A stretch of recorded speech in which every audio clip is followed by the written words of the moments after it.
jalur menuju ke pos 3. Lintasan cukup menanjak teman-teman, gila. Melastoma malabatricum.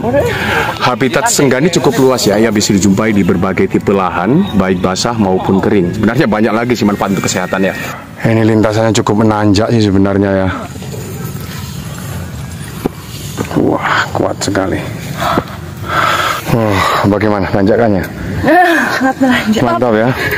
Kita lanjut ngopi dulu teman-teman. Karena udaranya berkabut, kita perlu ngopi. Oh, ngopi Pak Rudi ya? Nah, ya, mana ngopinya Pak Rudi? Ini kopi saya. Waduh, mantep Pak Rudi. Sama-sama hitam. Sama-sama hitam ya. Iya. Setelah melewati tanjakan yang cukup lumayan berat ya, kami pun tiba di pos 4 di elevasi kurang lebih 2091 meter dari permukaan air laut. Dan kami akan istirahat di sini sebentar, karena saat lagi kami akan melewati jalur yang lumayan ekstrim.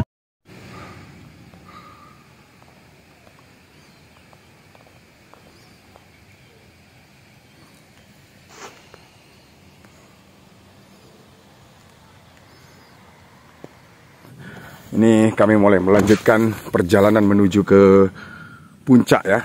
Setelah istirahat cukup lama di pos 4 atau pos Ogal Agil ya.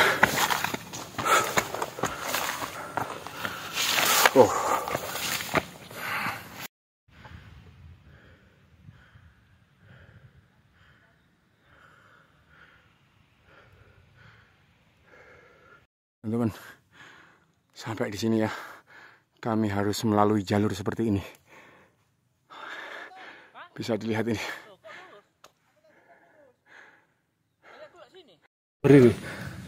Oke, hati-hati Pak. Ada pakai guide. Gak pakai guide. Guide. Gantian ya kawan. Gantian ya.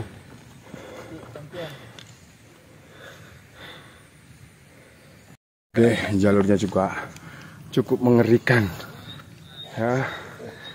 Nah, saya masih harus naik lagi nih teman-teman.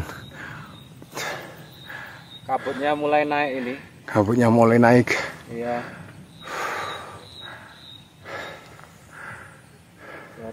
Ya. Oke, monggo Pak. Han, tolong treknya ke pulau dulu ya. Lempar ya. Sini ya, kiri.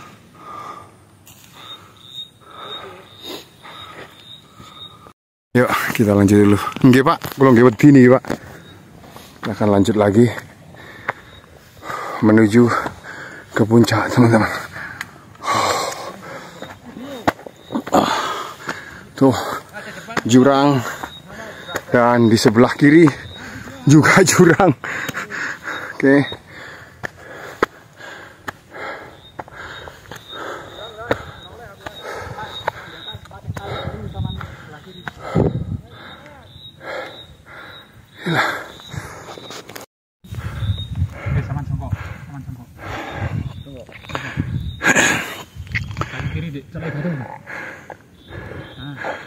Waduh, sayang sekali saya nggak bisa mendokumentasikan untuk diri saya sendiri nih. Oke.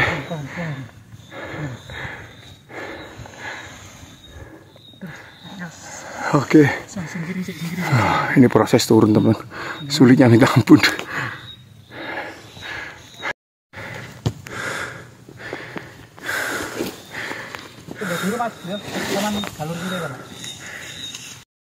Lihat ini jalurnya teman-teman.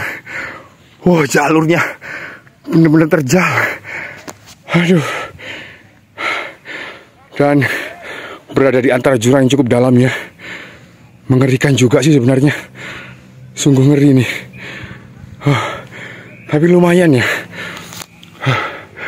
Kita masih harus menanjak lagi.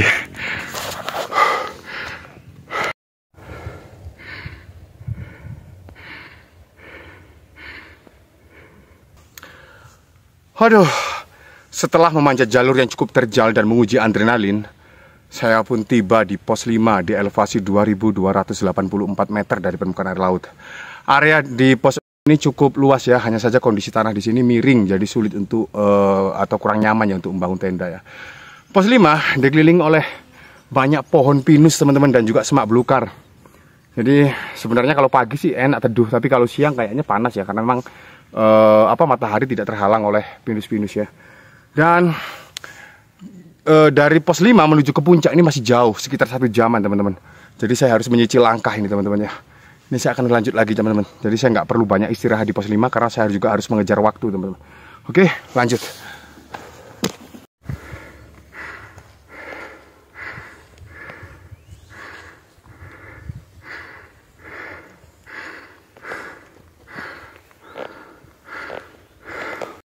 Jalur dari pos 5 menuju pos 6 tidak terlalu terjal ya.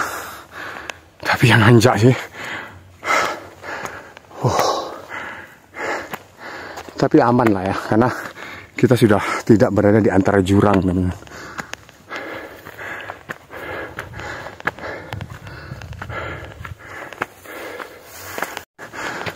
Oke.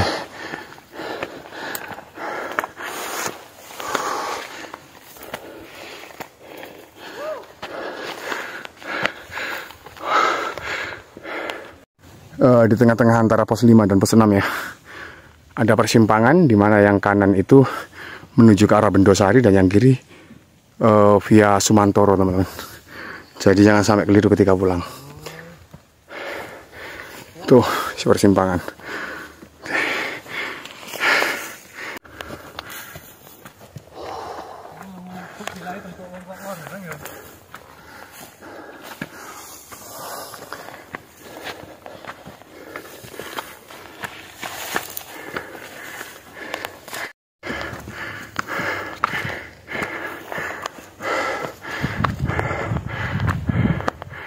Oke, pos 6.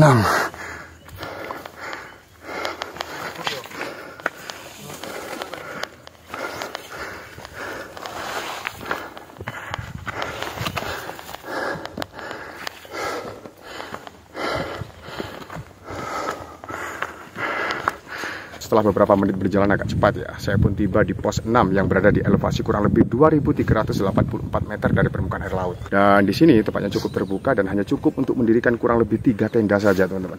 Dan dari sini saya akan langsung menuju ke pos 7. Nah, menurut teman-teman sih, tadi yang lewat itu pos 7 itu adalah puncak teman-teman. Tapi saya kurang yakin, karena beberapa dari tadi saya sepanjang perjalanan itu dibohongi terus teman-teman. Jadi kita buktikan ya, pos 7 itu puncaknya. Ya, kalau sampai bohong, orang-orang yang lewat tadi saya santet semuanya biar mampus ya. Coba, ayo kita lanjut. Ini banyak sekali tumbuhan Anaphalis javanica ya, dan bisa dilihat di sini. Dan biasanya kalau kita menemui tumbuhan Anaphalis javanica ini, itu ketinggian mungkin lebih dari 2.500 meter dari permukaan air laut teman. Aduh, jalur sejauh ini cukup menguras tenaga walaupun tidak cukup terjal. Ya, tapi lumayan lah. Aduh.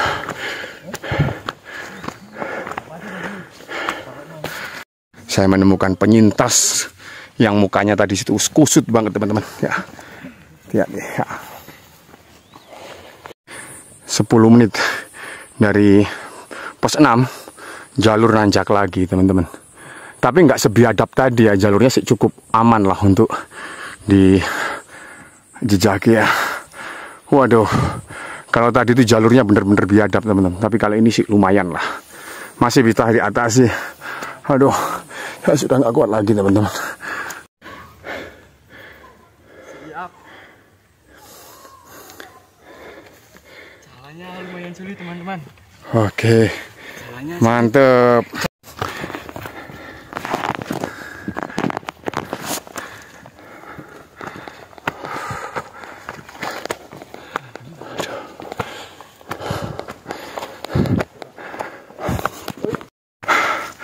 Hampir tiba di pos 7. Aduh.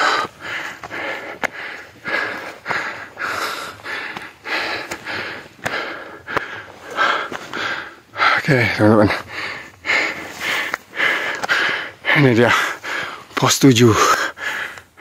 Sekarang kami sudah tiba di pos 7 Cemara Angin ya, di elevasi kurang lebih 2.629 meter dari permukaan air laut. Area di pos 7 ini cukup luas teman-teman, di mana terdapat banyak pohon pinus dan semak belukar dari berbagai tumbuhan seperti rubus, pakis paku, dan bunga khas pegunungan yaitu bunga Anaphalis Jawa atau yang bernama ilmiah Anaphalis javanica ya.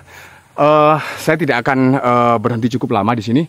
Jadi karena jarak dari pos 7 menuju ke puncak itu cukup dekat teman-teman. Jadi saya langsung menuju ke puncaknya saja lalu istirahat di sana.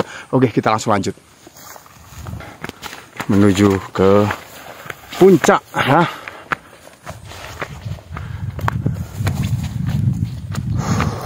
Mulai dingin.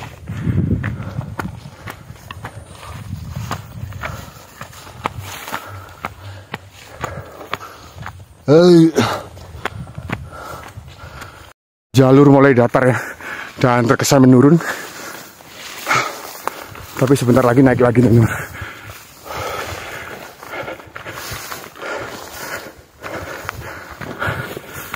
Oke, lumayan. Itu dia puncaknya sudah terlihat.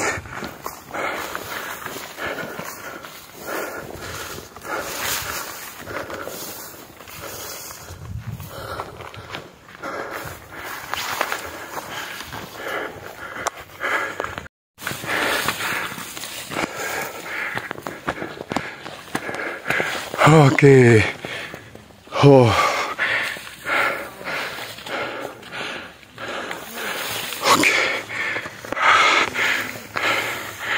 Oke. Akhirnya juga tiba.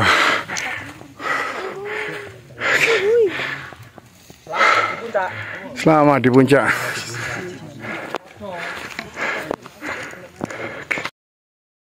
Setelah berjuang selama kurang lebih 7,5 jam ya, akhirnya saya tiba di puncak Kawinajang ya, yang berada di elevasi 2.651 meter dari permukaan air laut. Puncak ini cukup luas dan terdapat musola dan juga sebuah petilasan yang disebut sebagai petilasan Suryo Alam. Petilasan ini cukup unik ya karena dilindungi oleh tataran pecahan batu andesit. Sejauh ini tidak ada informasi yang bisa saya dapatkan dan saya menduga tempat ini juga merupakan salah satu Dharma Karsyan yang ada di Pegunungan Putri Tidur ya, sama seperti di puncak Batu Tulis, puncak Kawi itu ya, puncak buta ya. Jadi seperti itu teman-teman. Tapi tidak ada peninggalan atau bentuk prasasti di sini, hanya semacam batu saja yang dikeramatkan gitu. Jadi ya itu aja sih teman-teman. Kayaknya banyak sih bangunan-bangunan semisal ini seperti di Gunung Buta atau di dekat Sabana itu juga ada bangunan-bangunan semacam ini. Ya. Saya tidak tahu apakah sejarah yang ada di tempat ini berkaitan juga dengan sejarah yang ada di Gunung Kawi kan. Saya cukup minim literasi untuk mengetahui tentang sejarah yang ada di puncak ini. Oke, saya akan makan-makan dulu, kemudian saya akan kembali turun menuju ke base camp, teman-teman. Oke.